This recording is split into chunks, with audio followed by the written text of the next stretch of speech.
నమస్కారం, సుమన్ టీవీకి స్వాగతం. నేను గీతాంజలి. ఇవాళ మనతో పాటు ఉన్న అతిథి స్మార్థ పండితులు, శ్రీ పరమాచార్య వైదిక ధర్మ సంస్థ వ్యవస్థాపకులు బ్రహ్మశ్రీ అనిపెద్ది నరేష్ శర్మ గురువు గారు. వారితో మాట్లాడదాం. గురుగారు నమస్కారం అండి. నమస్కారం అమ్మా, శుభం భూయాత్. పురాణాల ప్రస్తావన వస్తేనండి, గరుడ పురాణం గురించి చాలా మంది చాలా ప్రశ్నలు అడుగుతూ ఉంటారు. అసలు గరుడ పురాణం అనేది ఇంట్లో ఉండొచ్చా, చదవచ్చా, మేము ఏం తెలుసుకోవచ్చు, గరుడ పురాణంలో అసలు ఏముంటుంది?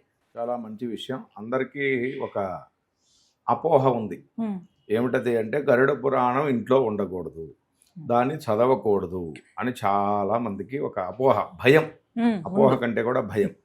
కానీ శాస్త్రం అట్లా చెప్పాల. అసలు ఈ పురాణాలన్నింటిలో కూడా దేవతలు, దేవతల వర్ణనలు, సృష్టి క్రమము, రాజులు, వంశము, వంశ చరిత్రలు ఇవన్నీ చెప్పుకుంటూ వచ్చి గరుడ పురాణంలో కూడా ఇటువంటి విషయాలే చెప్పుకుంటూ వచ్చి కొన్ని అధ్యాయాల్లో, ఒక 18 అధ్యాయాల్లో మాత్రం, 16 అధ్యాయాల్లో మాత్రం విశేషంగా పితృదేవతల గురించి చెప్పారు. అంటే మనిషి పుట్టిన తర్వాత పుణ్యాత్ముడైతే వాడి పరిస్థితి ఎట్లా ఉంటుంది, పాపాత్ముడైతే వాడి పరిస్థితి ఎట్లా ఉంటుంది, పుట్టబోయే ముందు వాడి పరిస్థితి ఎట్లా ఉంటుంది, కడుపులో ఉన్నప్పుడు వాడి పరిస్థితి ఎట్లా ఉంటుంది, గతించిన తర్వాత అసలు ఎక్కడికి వెళ్తారు, ఏ ఏ లోకాలు ఉంటాయి, ఏ ఏ శిక్షలు ఉంటాయి, ఏ పని చేస్తే ఏ పాపం వస్తుంది, ఈ పాపం వల్ల మళ్ళీ ఏం జరుగుతుంది, అతను చనిపోయినటువంటి వ్యక్తికి ఏ క్రియల ద్వారా వాడు ఉత్తమ లోకాలకు వెళ్తాడు. బ్రతికి ఉన్నప్పుడు, తల్లిదండ్రులు బ్రతికి ఉన్నప్పుడు కుమారుడుగా మనం చేయవలసినటువంటి కర్తవ్యాలు ఏమిటి? మరి తల్లిదండ్రులకి జన్మిచ్చారు కదా మనకి, మనం గతించిన తర్వాత చేయాల్సింది ఏంటి? అసలు వాడు జీవించి ఉండగా చేయవలసినటువంటి పనులు ఏమిటి? వాళ్ళు వృద్ధాప్యంలో ఉన్న సమయంలో వాళ్ళ చేత చేయించవలసినటువంటి పనులు ఏమిటి? ఆతుర సమయం అంటే ఇంకా కొద్ది రోజుల్లోనో కొద్ది క్షణాల్లోనో వాళ్ళు గతిస్తారు అనుకున్నప్పుడు వాళ్ళకి పుణ్యాన్ని ఎట్లా మనం చేకూర్చటం అనేటువంటి విషయాలన్నీ కూడా గరుడ పురాణంలో క్లుప్తంగా, క్లియర్గా, క్లారిటీగా చెప్పబడి ఉన్నది. అయితే దీంట్లో చనిపోయినటువంటి పదాలు ఎక్కువగా ఉంటాయి. అంటే ప్రేత, మరణం అనేటువంటి పదాలు ఎక్కువగా ఉంటాయి కాబట్టి, అటువంటి పదాలు ఎక్కువగా పలకూడదు కాబట్టి ఎప్పుడు పడితే అప్పుడు చదవకండి అనేటువంటి విషయాన్ని సూచనప్రాయంగా చెప్పారు. అంతేగాని అసలు అది ఉండకూడదు, దాన్ని అనేటువంటి మాటలు ఎక్కడా లేవు. అసలు ప్రతి మనిషి జీవించి ఉండగా గరుడ పురాణం ఒక్కసారైనా వినాలి లేదా చదవాలి. ఎందుకంటే దాంట్లో ఉన్నాయి. అసలు నువ్వు బ్రతికుండగా, నువ్వు జీవించి ఉండగా నువ్వు చేసుకోవాల్సిన పనులు ఏమిటి, నీ దాన ధర్మాలు ఏమిటి, నువ్వు చేయవలసినటువంటి జప తప హోమాదులు ఏమిటి, నీ తల్లిదండ్రుల గురించి నువ్వు ఏం చేయాలి, మరి నీ పిల్లలు తర్వాత నీకేం చేస్తారో చేయరో తెలియదు కదా, మరి నువ్వు ఉత్తమ లోకాలకు వెళ్ళాలంటే నువ్వేం చేసుకోవాలి అనేటువంటి, నువ్వు జీవించకుండా ఏం చేసుకోవాలి అనేటువంటి విషయాలు చెప్పారు. ముందు అసలు మనం జీవించి ఉండగా చేసుకోవాల్సిన పనుల్లో ఒక 4-5 చెప్పారు. వాటిల్లో ముఖ్యమైనటువంటిది గోదానం. 3 రకాలైనటువంటి గోదానాలు చేసుకోవాలి. రుణధేనువు, మోక్షధేనువు, వైతరణి ధేనువు. అంటే యమలోకానికి వెళ్ళేటువంటి మార్గంలో వైతరణి నది అనేటువంటి ఒక నది ఉన్నది. ఆ నదిని దాటాలి అంటే గోదానం వల్ల మాత్రమే దాటగలము. కాబట్టి ఆ గోదానాన్ని చేసుకోవాలి. ఆ తర్వాత ఈ మనుష్య జన్మ వచ్చినందుకు రుణాలన్నింటినీ పోగొట్టుకోండి. రుణాలంటే HDFC బ్యాంకులోను ఇవి కాదు, దేవ ఋషి పితృ రుణాలు. ఆ రుణాలు తీర్చుకోవడానికి ఒక ధేనువు, మోక్షధేనువు మోక్షాన్ని పొందడం కోసం ఒక గోదానము. ఇట్లా 3 గోదానాలు మనం ప్రతి ఉండగా చేసుకోవాలి. కానీ వైతరణి గోదానాన్ని చనిపోయిన తర్వాత 12వ రోజు నాడు కొడుకులు చేస్తున్నారో చేయట్లేదో తెలియదు. కొంతమంది యథావిధిగా చేసేవాళ్ళు ఉన్నారు, మనం వాళ్ళనేం శంకించట్లేదు, వాళ్ళనేం మనం అనట్లేదు. చేయలేటువంటి వాళ్ళు ఉన్నారు, వాళ్ళు చెయ్యరు. మరి అక్కడికి వెళ్ళిన తర్వాత అక్కడ ఉన్నటువంటి ఆ వైతరణి నది దగ్గర ఉన్నటువంటి ఆ పడవని నడిపేటువంటి వాళ్ళు ఉంటారు కదా, వాళ్ళు అడుగుతారా, ఏమయ్యా నీకు దగ్గర ఏమన్నా పుణ్యం ఉంది అని అడుగుతారట. ఏం పుణ్యం అండి, నువ్వు గోదానం చేసుకున్నావా, నీ తరపున ఎవరైనా నీ కుమారులు కానీ, బంధువులు కానీ, మిత్రులు కానీ, స్నేహితులు కానీ నీ కర్మకాండ చేసి నీకేమన్నా గోదానం చేశారా, పుణ్యాన్ని నీ అకౌంట్లో వేశారా? ఏం వేయలేదు. కాబట్టి ఈ నదిలో పడి నువ్వు మునిగి రావాల్సిందే అని చెప్తారట. నీ దగ్గర గోదానం ఉంటే పడవలో ఎక్కించుకొని తీసుకెళ్తాము. ఏమిటా వైతరణి అంటే వితరణేన సాతీర్యతే ఇది వైతరణి, దానము చేతనే దాటపడేటువంటిది వైతరణి.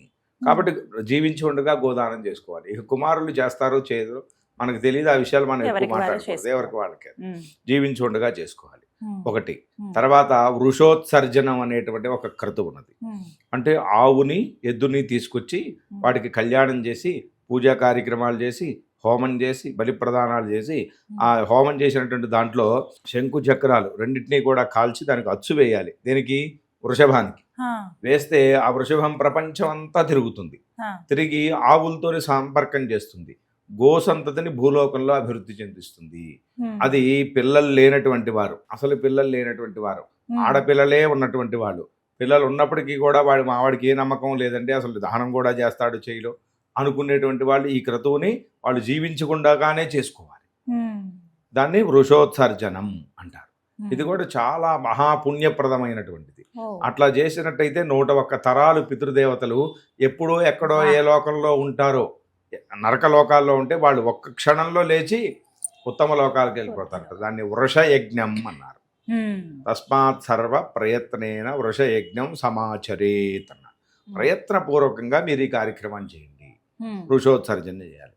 ఆ తర్వాత శయ్యాదానం చేసుకోవాలి, మంచం దానం చేయాలి. ఉమ్, భార్యాభర్త ఇద్దరు జీవించి ఉండగానే శయ్యాదానం చేయాలి. శయ్య అంటే మంచం అంటే ఏది ఇస్తామండి, ఇనప మంచం ఒకటి తీసుకొచ్చిస్తాము అంటే కాదయ్యా. ఉమ్, డబల్ కాట్ మంచం, దారుమయీం రమ్యాం, రమ్యమైనది సుందరంగా ఉండాలి. దారుమయీం చెక్కతో చేసింది మంచాన్ని, దాని మీద పరుపు దిండు దుప్పటి ఇన్ని కూడా ఇవ్వాలి. దాని మీద లక్ష్మీనారాయణ ప్రతిమ పెట్టి బ్రాహ్మణ్ణి కూర్చోబెట్టి అక్కడ పూజ చేసి ఆ ప్రతిమను కూడా పెట్టి ఆయనకి దానం చేయాలి. యథాన కృష్ణశయన అనేటువంటి మంత్రం ఉంటుంది. ఆ మంత్రంతోనే దానం చేయాలి. కృష్ణ ఎవరికి పరమాత్మ చేయాలండి? బ్రాహ్మడికే మంచం. దానం చేయాలి. బ్రాహ్మడికే దానం చేయాలి. ఉమ్, ఆ శయాదానం చేయాలి. చేసినప్పుడు ఆ మంత్రం చెప్పాలి. ఉమ్, స్వామి కృష్ణయ్య, నువ్వు ఎట్లా అయితే శేషతల్పం మీద హాయిగా సుఖ నిద్రతో ఉన్నావో నాకు కూడా అటువంటి ఉత్తమ లోకాలని ప్రసాదించు అని చెప్పి ఇట్లా దానం చేయాలి. ఇట్లా చేసినట్లయితే ఈ భార్యాభర్త ఇద్దరు కలిసి చేసుకుంటే జన్మ జన్మాంతరాల్లో కూడా మళ్ళీ వీళ్ళే భార్యాభర్తగా పుడతారట. ఓ, అంత పుణ్యప్రదమైనటువంటిది ఈ యొక్క శయ్యాదానం. ఉమ్, ఈ 3 పనులు కూడా తప్పకుండా జీవించి చేసుకోవాల్సిందే. ఉన్నప్పుడే ఇవి ఇవి చేసుకోవాలి. చేసుకోవాల్సింది. ఉమ్, ఏష్టవ్యా బహవః పుత్రాః యద్యేకోపి గయాం వ్రజేత్ గౌరీ వివాహయేత్ కన్యాం నీలం వా వృషముత్సృజేత్. ఉమ్, ఎక్కువ మంది సంతానం కావాలని కోరుకోవాలట. ఉమ్, వాళ్ళు ఇటువంటి పనులు ఏదో ఒకటి చేసి పెడతారేమో మన కోసం, మనం ఉత్తమ లోకాలకు వెళతాము అని కోరుకోవాలట. ఉమ్, ఎందుకంటే ఎక్కువ మంది ఉంటే ఒకడికేమో బాగా డబ్బు ఉంటుంది కానీ వాడికి ఇంట్రెస్ట్ ఉండదు, రూపాయి కూడా దానం చేసే బుద్ధి ఉండదు. ఉమ్, ఒకడికేమో బాగా ఇంట్రెస్ట్ ఉంటుంది కానీ డబ్బు ఉండదు. ఉమ్, ఒకడికి ఇంట్రెస్ట్ ఉంటుంది, బుద్ధి ఉంటుంది కానీ వాడికి శరీరంలో ఓపిక ఉండదు. కూర్చుంటే లేవలేడు, లేస్తే కూర్చోలేడు. ఉమ్, 10 మంది పట్టుకోవాలి వాడిని. ఉమ్, కాబట్టి ఎక్కువ మంది ఉంటే ఎవడో ఒకడైనా ఒకటి దగ్గర దానం డబ్బులు ఉంటుంది, చేస్తారు. ఒకటి దగ్గర ఓపిక ఉంటుంది, ఒకటి దగ్గర ఇంట్రెస్ట్ ఉంటుంది. మొత్తం 3 కలిపి ఈ పుణ్యప్రదాలు చేస్తారు.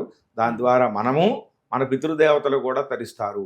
ఇటువంటి విషయాలన్నీ కూడా గరుడ పురాణంలో చెప్పబడి ఉన్నాయి. ఉమ్, కాబట్టి ప్రతి ఒక్కళ్ళు జీవించి ఉండగా ఉమ్, గరుడ పురాణంలో ఉన్నటువంటి విషయాలన్నీ తెలుసుకొని ఉమ్, ఏది చేయాలి ఏది చేయకూడదు అనేటువంటి వివరాలన్నింటినీ కూడా తెలుసుకున్నట్లయితే ఉమ్. మానవ జన్మని సుకృతవంతులను చేసుకుంటాము. చాలా చక్కగా వివరించారు గురుగారు. ధన్యవాదాలు.